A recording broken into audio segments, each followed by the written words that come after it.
Băi băieți, tare des aud vorba asta că n-am bani, nu ne ajung bani pentru acoperiș. Ia că am un buget și vreau numai decât să intră în trânsul. Nu știu, faceți-mi o tablă mai ieftină, faceți cumva material poate mai ieftin, poate lucrători mai ieftin. Dar de ce voi când vă duceți să cumpărați telefon de 20.000 de lei, nu cătați unul mai ieftin, dar cătați unul așa mai performant. Dar când pui acoperișul, îl pui pe viață. Îl pui și pe totdeauna.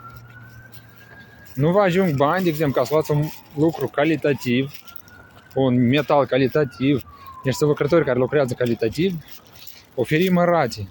Dar faceți bun. Nu ca că vreau câțiva ani, voi iar să vă întoarceți la noi și ziceți de cine ați dat așa material rău. De asta vă rog frumos, aveți grijă. Și cei care scriu comentarii de astea așa urâte, care le arată fața.